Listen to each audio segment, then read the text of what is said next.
make sure we have plenty of time. So, so yesterday we talked about positioning ourselves to position us as an expert, right? To be able to communicate that to our clients and really kind of help guide them through the process, right? And why is that important? Because you have to put yourself in, like, you can help them. They're not going to look to somebody who is just like them. They want to look to someone who's been there, done that, got the t-shirt, and can help them too. Right? So positioning ourselves in a different way. We may be friends with them, right? Because people do business with people that they know, like, and trust. So they may see you as an equal. And while that's great, can an equal help them elevate to the next level? So making sure that we position ourselves, yes, I can help you, and I've been there, done that, got the t-shirt. So that's really kind of the message that you want to make sure that you convey. Does that make sense?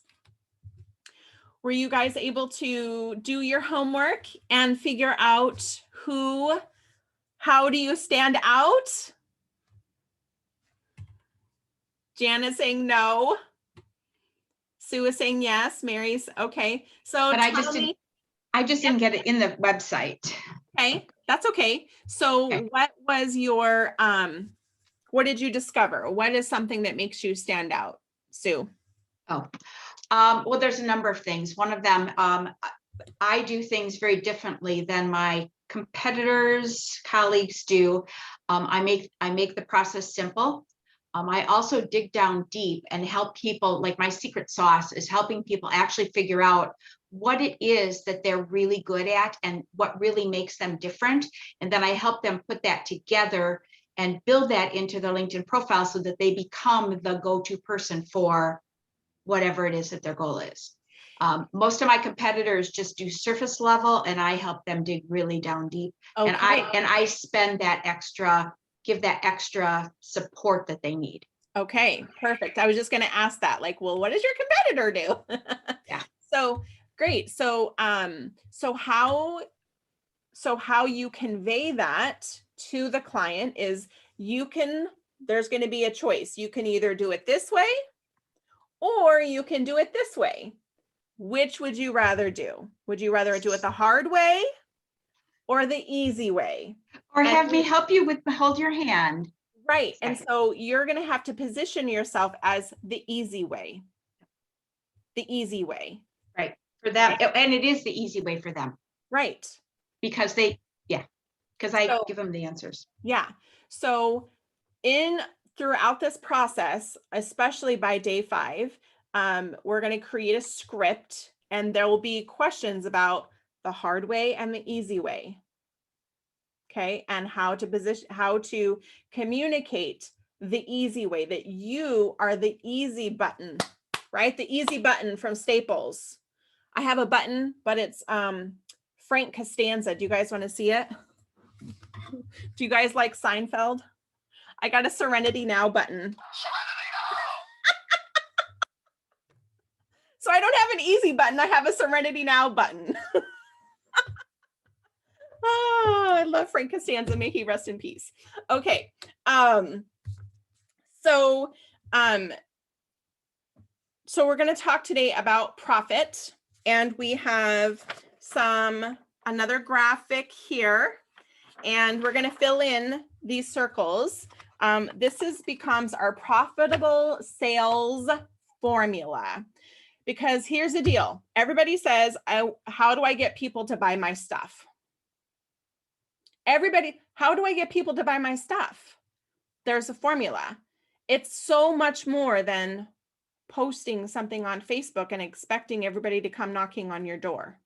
That's not how it happens, right? There's a method, there's a strategy, and we really, really, really need to get clear on what that strategy is so that you can launch your offer properly and not post a couple times on Facebook and have crickets and wonder why nobody's buying your stuff, right? Okay, so our first big circle on the left, big circle in the middle is problem. Okay. The big circle on the right is solution, problem and solution. You know, every problem has a solution and you are going to be the solution. So the first thing on our problem, there's going to be, you have 4 little mini bubbles and doesn't matter where you put them. Doesn't matter. Okay. The first one is identify the problem.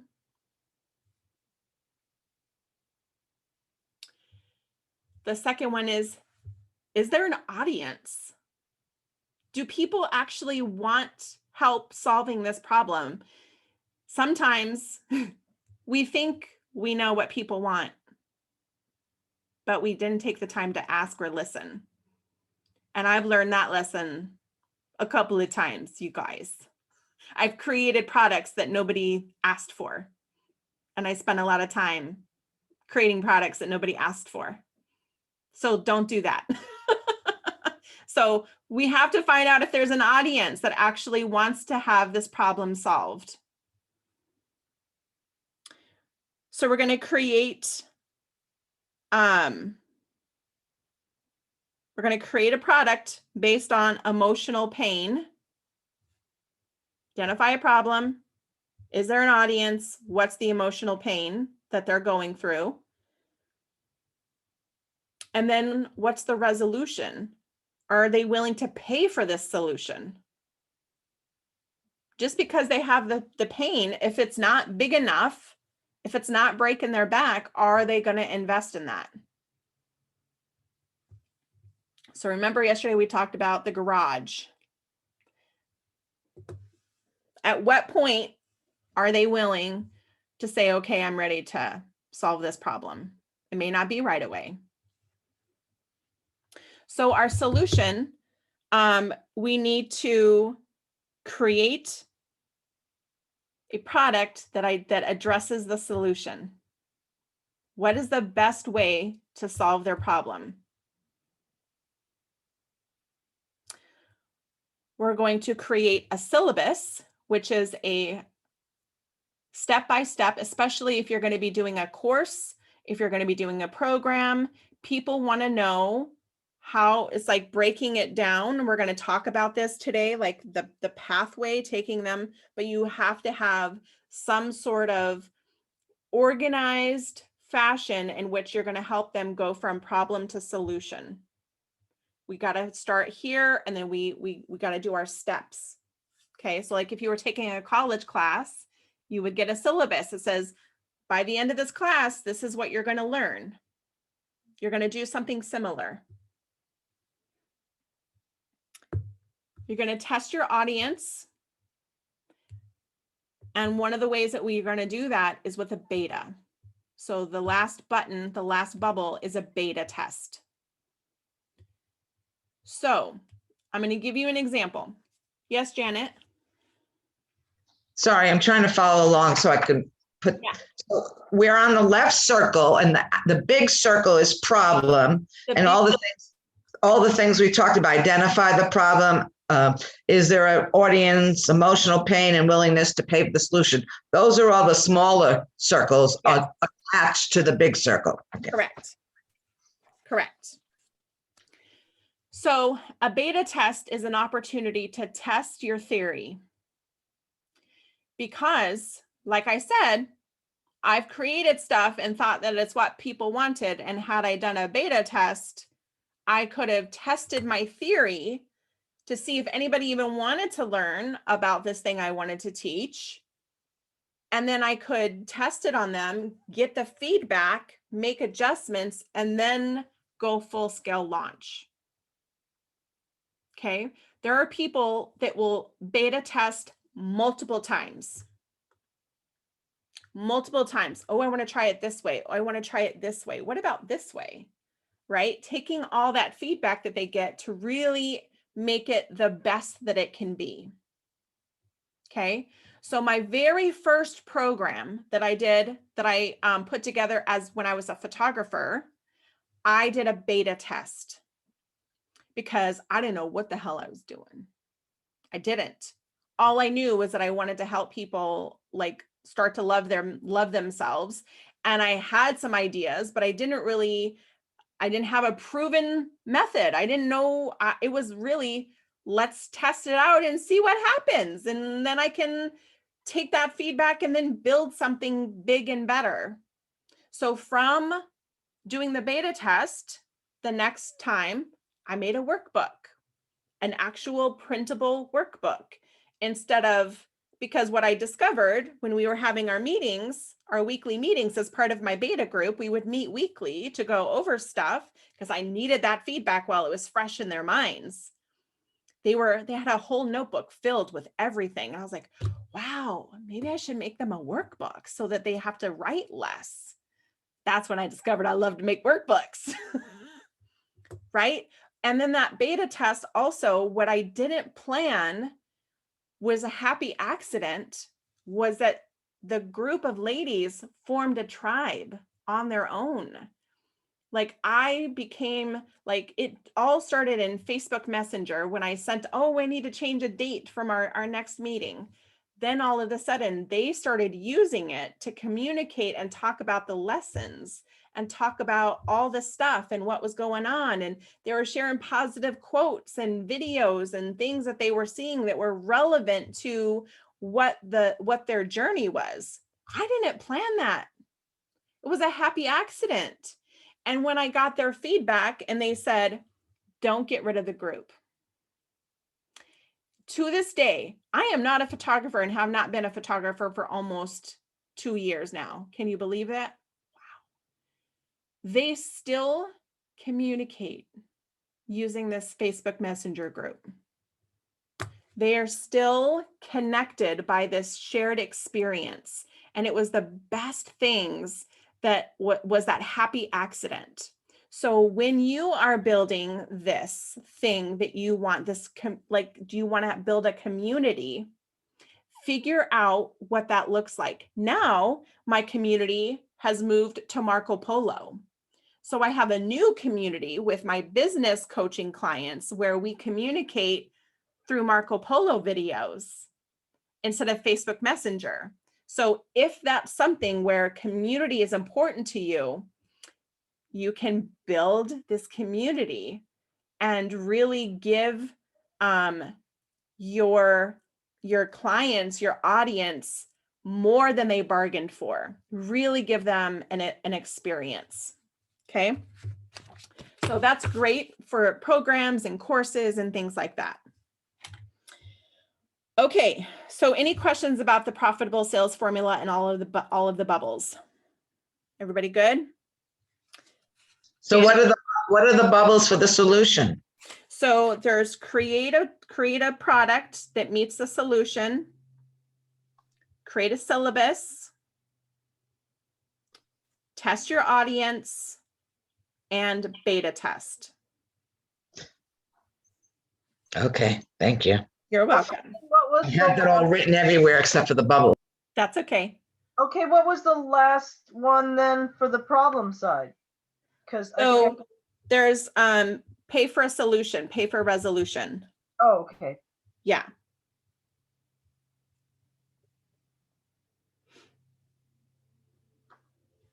So yesterday we had talked about kind of the before and after. And this is an opportunity now that you've kind of had some time to digest. If you want to take them from their current reality, their current struggle, to the hopeful desire and the transformation. So you have a sad face and a smiley face. This is another opportunity, kind of like as we move through this, things might start to change and shift for you. And so this is an opportunity if you want to make any adjustments. Now that you know, you've kind of scoped out your competition, you can add those things, because all of this stuff, you can come back to it as you're building and kind of pick the different parts out that you wrote down as you're thinking about it.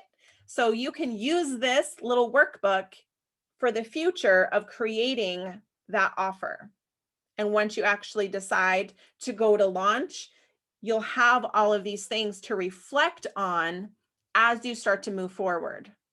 Okay. So I'm not going to spend too much time on that because we've kind of done it before, but it's there in case you want to add more stuff to it. So we're going to go to the next page, which is creating a product or an offer. So the first thing we're going to do, we need to do market research. So number one, review your market research. So market research is going to be an extremely valuable tool for you. Market research could be a survey, could be a questionnaire. It could be talking to people and asking them questions. Because remember, the idea is that we're trying to figure out what problem they have and how we can provide them a solution. So before we create an offer, we got to look at what do the people want. So we're going to create market research and we're going to review it before we even get started. Don't be like me and make something that nobody wants. Okay. Number two is that we're going to create an offer that solves their problem using your superpowers and your expertise. Every single one of you has a superpower. You may not believe it, but it's true. You are a unique individual that can connect with people in an authentic way. So you got to use your superpowers and figure out what that is. What is your expertise? And then you can create all of that based around those two things. Don't try to be anyone else. Don't look at what someone else is doing and try to replicate what they're doing. That's not in alignment for you. So you have to say, wow, this person's doing really great over here. Good for them. Good for them. I'm happy for them. But this is what works for me. This is what my audience wants. So don't try to replicate what someone else is doing. You got to do what's authentic to you, what is based on your superpowers and your expertise. Okay. And then number three is to create a step-by-step journey. So we talked about the syllabus, the step-by-step journey that's going to take them from problem to transformation using your offer, your program, your course, your service, your product, whatever it is. It's all tied together. So we're going to talk about the types of offers that you can use. Okay. Number one is one-to-one. If you're just getting started and you need to build up your revenue, one-to-one is a great way to help people. It could be more time consuming versus one-to-many or one-to-group, but it will allow you to really get working with that client and really figure out what's going on. And then how could you scale that to a larger thing? So starting out one-to-one could be exactly what you need to get started. It's a good way to get started, especially if you've never done it before. Okay. Test it out, get some feedback, and really then you can, how can I scale this to help more people? It's not going to be, this is not going to be a right away, like you're going to be a cajillionaire in a week. It's not going to happen. Slow and steady is going to win the race here. Okay. Number two is going to be a flagship or evergreen, if you've ever heard those terminologies before. Janet, do you know what flagship or evergreen means? Okay. So a flagship is your like rinse and repeat program. Okay. Rinse and repeat sort of program is called a flagship. Evergreen could be it's rinse and repeat on automation and you're really not involved. So it could be like a course that people are doing on their own. They log in, they watch a video, and you're not really involved in the process. So webinars, if you're familiar with a webinar could be considered evergreen. The content that I'm creating now, doing this 5-day training, can become a part of an evergreen where people could come and watch this replay over and over and over again. And I don't have to do shit, right? It's repurposing content. Okay. So number 3 is called ascension. Ascension is basically not something that you really promote to brand new clients. This is for existing clients that you want to continue working with. So let's say that they sign up to work with you for 6 months. Okay. 6 months comes and you're like, oh man, I want to continue working with them. You could create an offer that is kind of like, okay, so you've done round 1. And if you like, let's go to round 2 and elevate our content. We could offer a mastermind. We could send them to an affiliate, like another partner that could be a good collaborative for you. And that person pays you a commission. That could be part of an ascension. So it's about how to continue their transformation. Okay, does that make sense? So an ascension program is not really something that you market. It's something that the people that are most willing to do that are people that are already in your audience or already going through your stuff. So it's an up level. Number 3 is a downsell. So what that means is, let's say that you talk with someone, you have a sales conversation with someone, and they say, wow, Elaine, I really just can't afford the dream team, right? I don't have the budget for that. I could say, number 4 is downsell. Okay, because you said number 3. Oh, sorry. So flagship, 1-to-1, flagship, ascension, and downsell. So a downsell could be maybe something that I don't really promote, but it is something that I could say, well, maybe you'd like to come into my lower priced option that I don't really promote, just to kind of help get them ready. So maybe working with me in a lower scale capacity could prepare them to get ready for Dream Team, for example. So if you promote a low end item and a high ticket item that are competing with each other, which do you think people are going to choose? So you have to decide when you are doing any sort of launch, which program, which offer, because you can have multiple, but which one is going to be your target? And then, like I said, you can get people into other programs in that sales conversation if they're just not feeling it.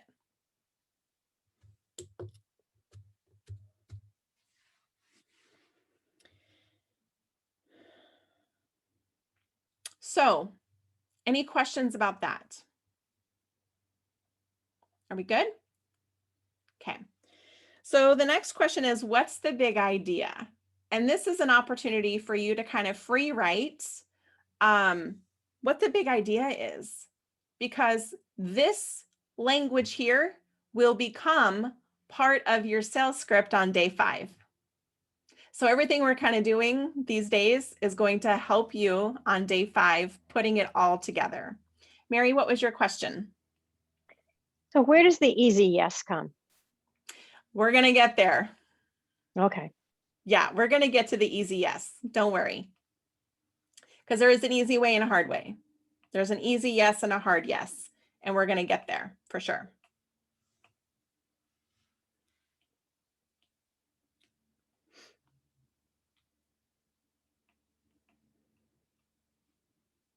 So thinking about what you saw your competitors do yesterday and how you want to stand out in the industry, knowing your clients, knowing how you want to make an impact on them. Is there an idea that you have right now?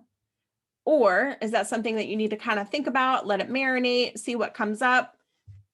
When you decide what that big idea is, this is a great place to write it out because, like I said, we'll use it in the future.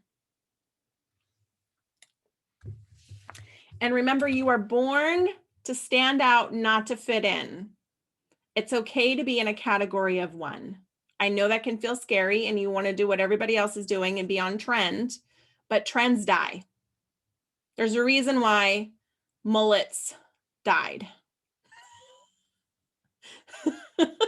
My daughter complained today. She said, she got her hair cut. She said, the girl gave me a mullet.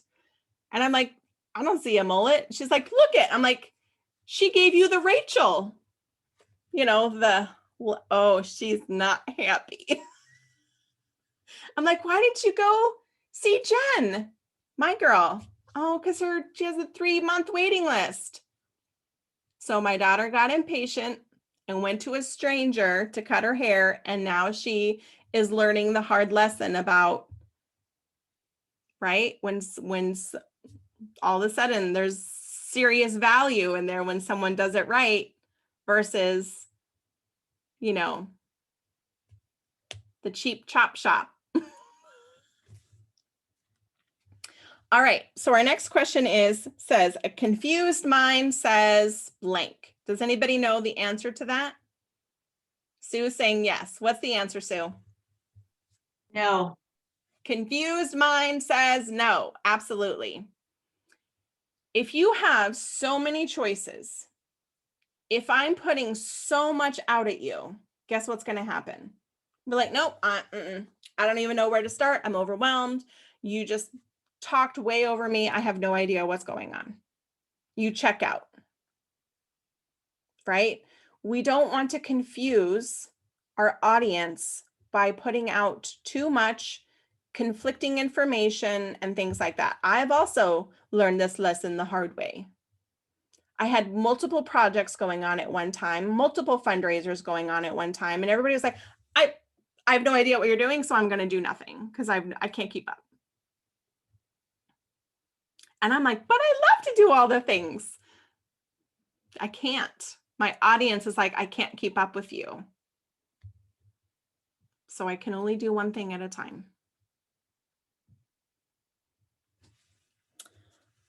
My Enneagram 3 doesn't really like that, but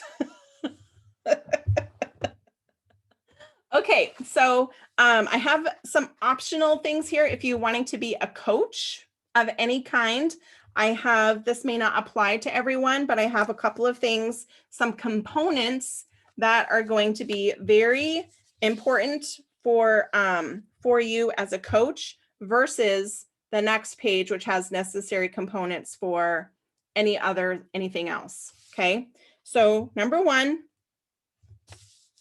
is going to be the product or the payoff. That's component number 1. Number 2 is going to be our pathway. So the transformation, how do we get from there, from one end to the other? Number 3 is going to be access to you or to the platforms that you're going to use. And I'm going to tell you this right now. People want personal connection. If you're just trying to sell courses with no human interaction, I'm telling you right now, you're doing yourself and everyone else a disservice. You could do hybrid, course plus live. Great. Watch content on Monday. We're going to have a group call on Friday. Human interaction. That's what people want. Okay, so give them access to you, but you have to tell them how they're going to get access to you. Number 4 is going to be any coaching or teaching syllabus sort of thing. What are you going to teach them? If you are going to teach them. If you're just being a mentor or you're just being a sounding board, then you don't really need that. But if you're teaching, you need to have a syllabus. So for example, Evolutionary Entrepreneur, that is a teaching platform. Therefore, I have a syllabus that this is what people can expect to go through, okay, from start to finish. Number 5 is going to be tools and resources. Your clients are going to need access to tools and resources to help them get the best bang for their buck to continue on whatever journey you're taking them on. Okay. And number 6 is a community. Remember, that was the thing that really pushed my beta program to the next level, was having the community. And you know what else it did? It boosted the value up dramatically. When people started, I only charged $100 for my beta program. And just by having that community, I made the value of that program quadruple times a million, because you can't put a price tag on community.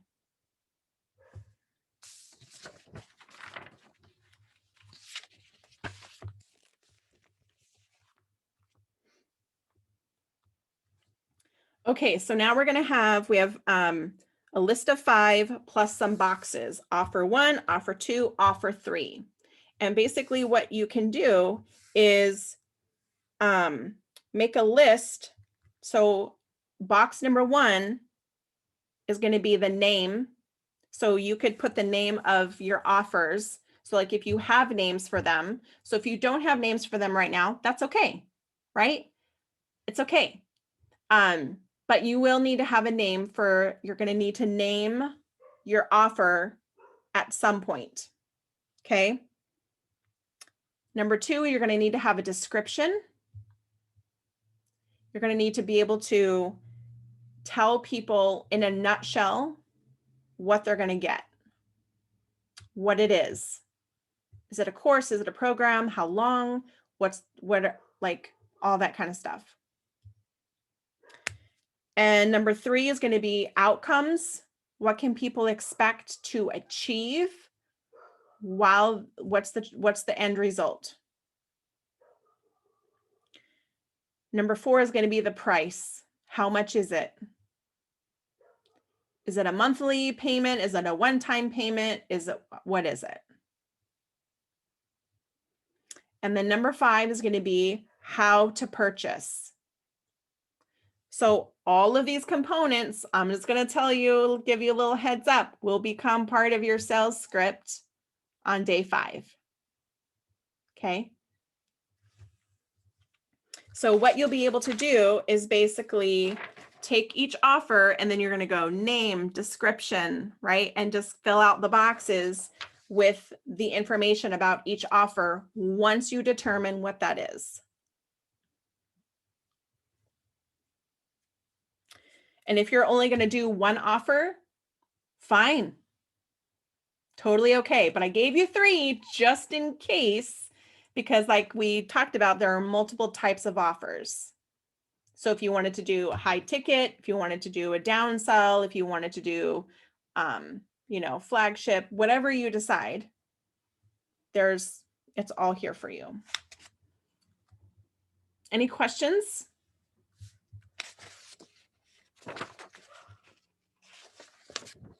Okay. Yes, on 3 and 4. So name of offer, description of offer.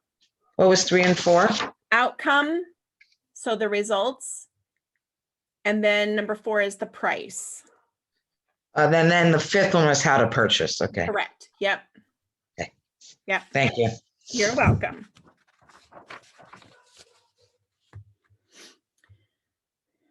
So our next one is the pathway to transformation. So when we talk about the step-by-step journey, what's that step-by-step process that they're going to go through in your program, your course, your offer, your product, whatever it is. So you do not have to have 12 steps. I gave you 12 steps in case, but you do not have to have 12 steps. Okay. So you don't feel like, oh my gosh, I didn't fill up all the boxes, I'm missing something. It's just there so you had extra room. Okay.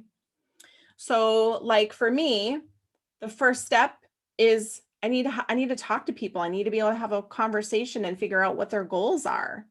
I can't help them if I don't know where they're trying to go. So that's step one for me. We need to have a conversation. What was the blank on the top? I must have missed it while I was writing on this. Step by step. Okay. Step by step process. Yep. Thank you. So then number two, after I talk to them and I figure out what their goals are, then we can come up with a big idea. I love helping people figure out what their big idea is and try to do something different than what everybody else is doing. That's when I let my pop rocks come in and help us. Right? And then number three is, okay, so we have an idea. Now we have to figure out how are we going to implement that? What do they need to learn? What do I need to learn? Who am I going to bring into this situation? Is it going to be a dream team? Who's going to do what? Because number four means now I'm going to delegate. So once we figure out who's like what has to be done, now we have to figure out who's going to do what. Either they're going to do it, I'm going to do it, dream team's going to do it. Who's going to do what? Because if that is not answered, then nobody knows what the hell's going on, and that is just pointless. So everybody has a task. And then number five, we do it, right? Like that's, you have to, so we create a strategy, we've delegated who's going to do what, and now whoever is responsible does it. And then number six, we do a beta because we need to test it. We need to make sure that this is actually going to work, that people actually want this. We need to like make tweaks. We need to make adjustments, all that kind of stuff. And then number seven, we do more support. We do review. We figure out what works. We figure out what doesn't work. We make changes, and then we relaunch.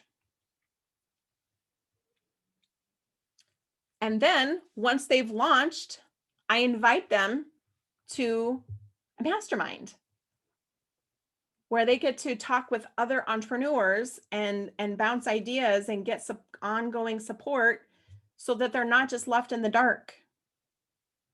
So I have 9 steps that takes people through the pathway to transformation, right? About 9 steps for my agency. So the best thing for you is going to be, what's your steps going to be? Like, what do you want to walk people through? How do you want to get them to the end goal, the end result, to joy, to happiness, to completion, to launch, to whatever? Then there's a statement down here that says this pathway becomes your signature system or your program, which then becomes your content strategy. So when you're like, I don't know what to talk about, how, right? This is my system. So this steps 1 through 9, I can talk about that in my content. I can tell people this is the process from start to finish. So it all ties in together. Does that make sense? Right? And the thing is, I think we have this idea in our minds that we have to keep it all a secret because we don't want to give people the tools to do it on their own. And I say, yes, do it. Tell your secrets. I'm telling you all my secrets right now. And aren't you grateful for it? Because now you'll be able to take this and do your own stuff with it. I'm okay with that because I just want to help you. Don't be stingy. Don't be selfish. Help the people.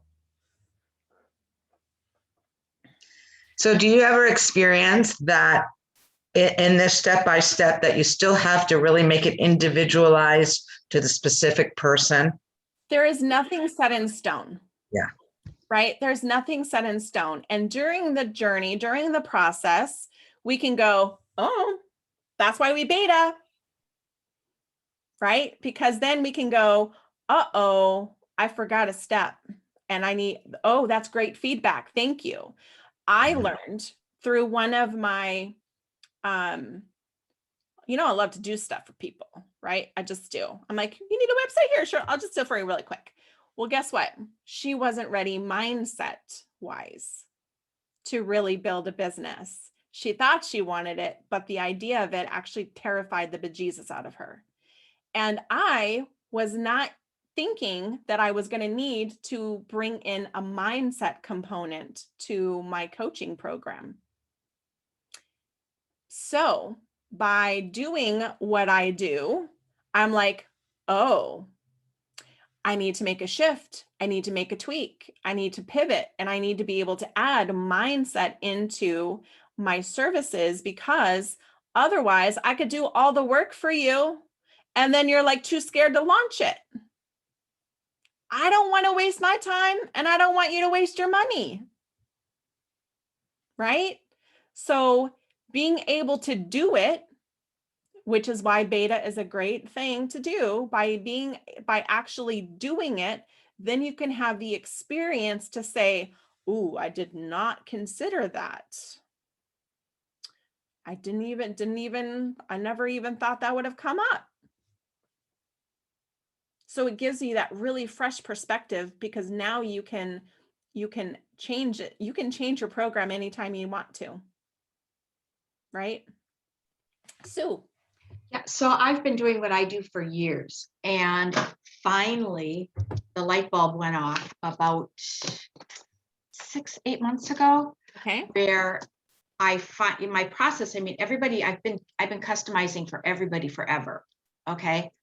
And finally the light bulb went off that really the customization, they were just pieces that were customized. Okay. It was still the same roadmap, it was still the same thing, but maybe they needed help with this little piece, or maybe they needed, just other little things. And so it's really interesting. I love it because I have my process, I have my flow, I have my thing, but you just inspired something for me to add another little step in there that I had, as it just kind of blew into my head now. But my step is 11 steps now. Okay. And that's the big kahuna. Yeah. Okay. The big kahuna, the big, big program. But there are people that don't want the big kahuna. They want, this piece, or they want this piece. So let me ask you a question, and this may be a little too far ahead yet, but is it better to build the big kahuna and pull back and do lots of little ones from that? Yes. Or is it better to start? So for instance, I can take the big kahuna, and I can then really repurpose the first 3 pieces and just make a whole separate program. Mm-hmm. And just basically almost like tweak the name of it, but ultimately within minutes I would have a second program. Mm-hmm. Absolutely. So you can totally do that. Yeah, that's kind of what I'm thinking. And then try to figure out which one to sell first, depending on the market demand. But because right. I have something to upsell or whatever. Yeah. Well, we're going to start with the big, and then we can downsell. Okay. So don't, because otherwise you're going to undercut yourself. Okay. So if you give them 3 options and you have a cheap option, I don't want to say cheap, but a small, medium, large. Less expensive. Start with large. Yeah. And if they say no, then you can say, well, you can start to dissect the big kahuna and say, which components do you actually need? Right. And then they say, well, I don't need that, and I don't need that. And then you could say, okay, well, maybe my medium package would actually be better for you. But start large, then scale back if it's not a good fit. Right. And some people, right away, so you don't even have, like if you're doing the one-on-one, in the conversation that big one is not even going to be a thing for them, right. Based on what they want. Right. So so that's how you position yourself as the expert Based on our conversation and the things that you've told me, I think this package would be best suited for you. Thank you. Okay. Yep. Does that help? Okay, good. So the next section is proven results or success stories. So this is who have you helped? You have tried your process out on them and they got results. If you don't have any of those yet, that's why we're going to do beta, because that's where you're going to get them from. Okay. You're going to do beta, and then you'll be able to get success stories and testimonials and things like that. Okay.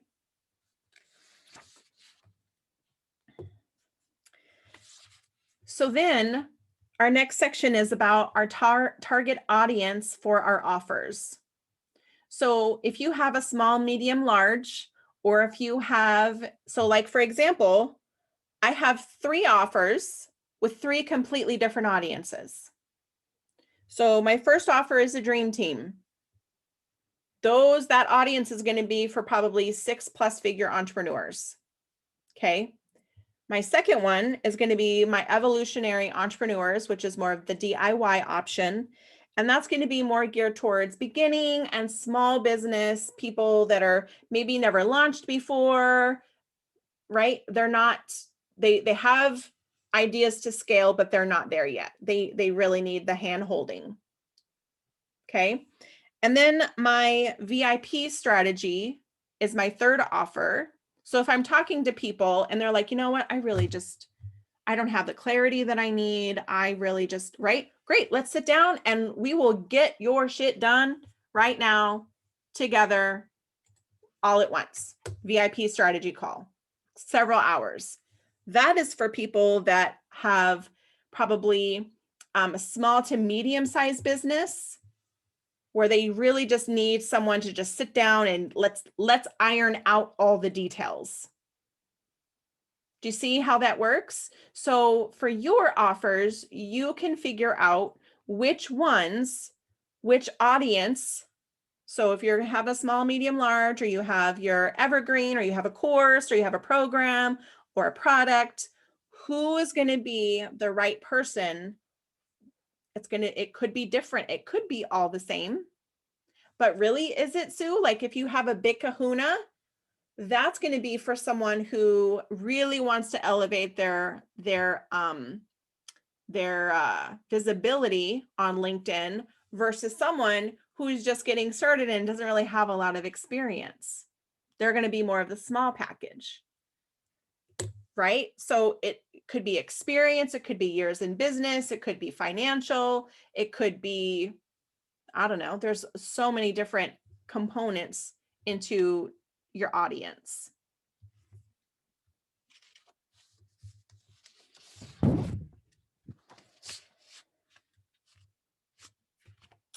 So before we start talking about pricing, we have some questions that we need to decide, that we need to figure out before we start that. So my first question is, does your clients have clients? So if you are appealing towards entrepreneurs who serve clients, it's going to be very different than, let's say, if you're promoting where they're not going to take your content and use it to help someone else. It's just for personal benefit. Very different. If your client has clients, guess what you need to know? How much is their client worth? So Sue, if you are, having a consultation with someone and you're like, tell me about who are your clients? That's a very reasonable question to ask. And then you could say, how much do you charge your clients? What's your packages? I need to know all the information so that I can help you figure out how to position you on LinkedIn. And if they're like, oh, they call them pocket products. Oh, I only sell pocket products for like $37. Do you think that someone selling pocket products is going to be able to afford your big kahuna. Do you see what I'm saying?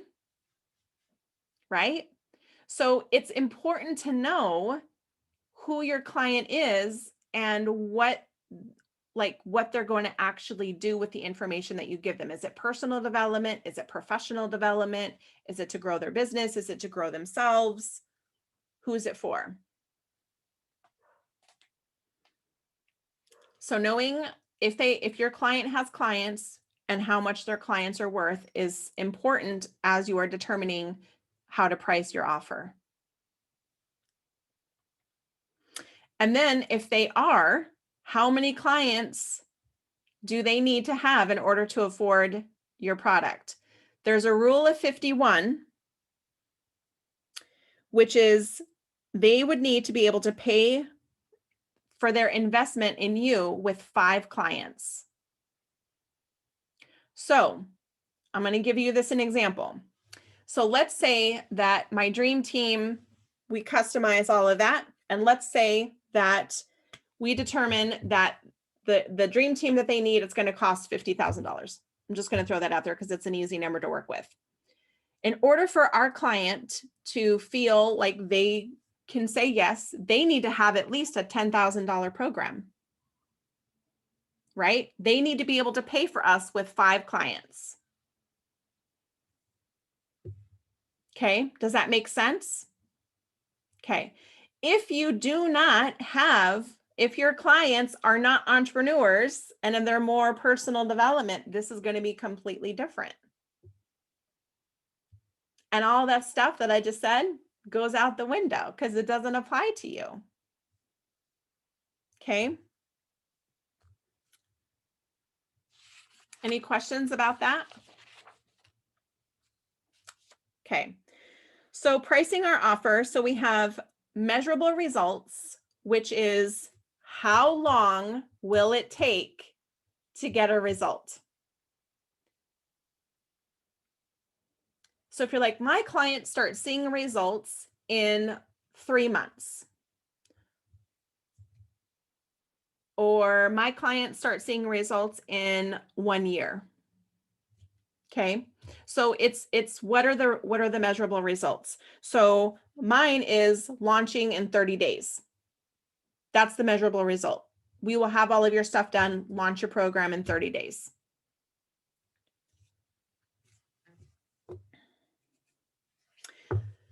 So the next box is silly math, which is a new term that I've learned recently. Because I was like, silly math, what the hell is that?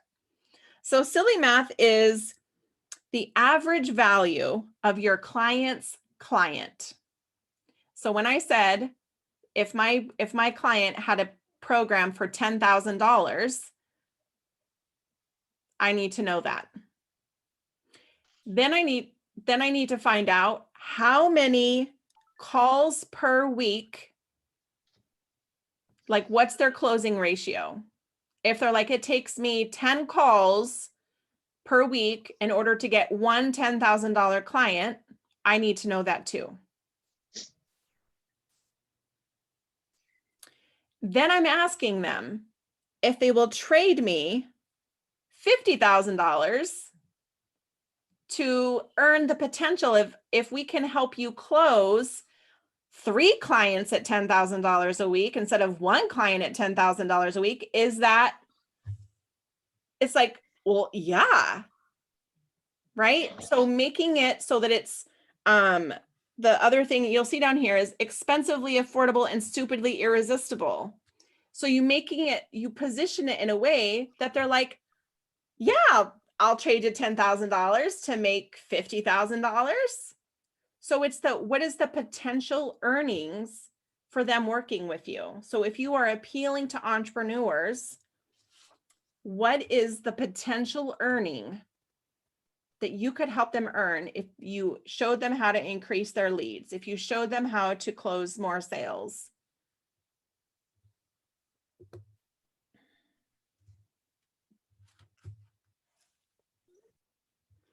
So expensively affordable means that you position your offers you can do this in multiple ways.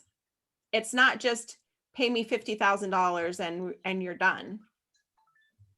Because that's not really how it works, right? So what I could say is, if you pay in full, I'm going to give you a discount. So what would that look like? Okay. So do you offer a pay in full discount? Especially if you're offering a program that has multiple months, or, it's a 1-year program or whatever, they could save some people are like, sure, I have the cash, I'll go ahead and pay it up front and save a couple $1,000s, whatever. You could break it up into payments. You could say, if you give me X amount of dollars down payment, then your remaining payments will be more affordable than just normal general monthly payments.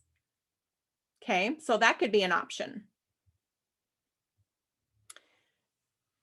You could say half down, divide the rest over a 1 year.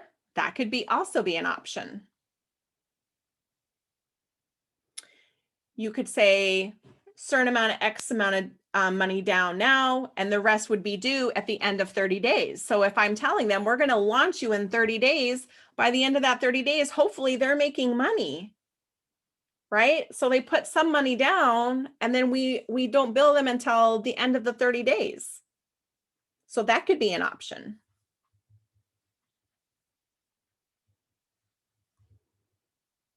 So it's just figuring it out, how to make it expensively affordable. And it's okay to have multiples, because then while you're talking with them, you can present the one that you like first. And if like, oh, that doesn't really work for me, then you can offer another option. Okay. So the next one is risk reversal. So when someone is about to invest thousands of dollars with you, they need to feel like, what happens if I don't get the result that I was hoping for? If I tell you it's going to be $50,000 for the dream team, and what happens if the launch flops? Right? What happens if it flops? So I need to be able to say that the risk reversal is, if you don't recoup your investment, then we will continue to fix it until it's right. So what would your risk reversal be? Where you are taking away the risk of investing with you. It's like a satisfaction guarantee is another way you could frame that. Can I tell you what I've done? Please. Just as an example. Yeah. What I have done is I have said, okay, then we're going to reconvene in 30 days. Mm-hmm. Okay. And we will then have another session and we will tweak this. Okay. And or 60 days, and so I offer that to them so that they know that they're not stuck out there hanging to dry. Yes. By themselves for the rest of their life. Exactly. And I will tell you that only one person in all of my years has ever come back to me. There you go. Because either they found enough satisfaction, or whatever it was resolved. Perfect. So by offering that, it doesn't necessarily mean that we're out there forever. Yeah. Okay. And if I can also make another point, I have learned the hard way that if I don't get the money up front, or I don't put the parameters in the agreement that they are going to abide by actually doing the work, because a lot of what I do, it's them doing the work. Yep. They're going to have to prove to me that they're doing the work. Yeah. And so that way they've got some skin in the game from it, from not just the financial piece, but also the investment of their time, because I'm investing my time too. Yes. And so those are just a couple of the little rules that I Mm-hmm. have added to the game that I learned the hard way. Yes. Accountability, right? Yeah. Accountability, expectations, putting all of that stuff up front. Being very clear. Brene Brown tells us clear is kind, right? And so it's the kindest thing we can do is to be clear on what the expectations are, what they can expect from us, what we can expect from them, right? That way we're saying who's doing what. And it's also important to have very clear parameters on what they have to do to earn their money back, you know, to prove that they did everything. Yep. I've seen companies offer that. I've seen companies say that they will do your Facebook ads for free if they earn X amount of dollars for you, right? So I've even had coaches say, my program is $35,000. To get started, it will be $9,000, but I'm going to cut that in half and we'll do $4,500. If you give me $4,500 today, you don't have to pay me again until you have made $35,000 in your business. So what does that do to you? You're like, oh, I can focus all of my energy on doing all of the work that I need to do in order to earn that money. My business is growing. That's stupidly irresistible. It's expensively affordable. Why would I say no to that? Why would anyone say no to that? Do you see what I'm saying? So it's just about how you position it. Okay, and giving them that confidence, because when you are confident in that your program, your system, your offer, your product, whatever it is going to work for them. It's going to help them. When you have that confidence, because you've already beta tested it, you've already worked out all the kinks, you know that it's solid, then you're going to have zero problems getting more people in. Zero problems, because you believe in yourself and you believe in what you do. And people won't be able to not pay attention. When people are glowing and they're in their zone of genius, magical things happen, right? Okay, so before we go, we're gonna fill in the last blanks down here on our page, which is create an offer that is 10 to 20% of the appraised value of the result. Don't make an offer based on your skill.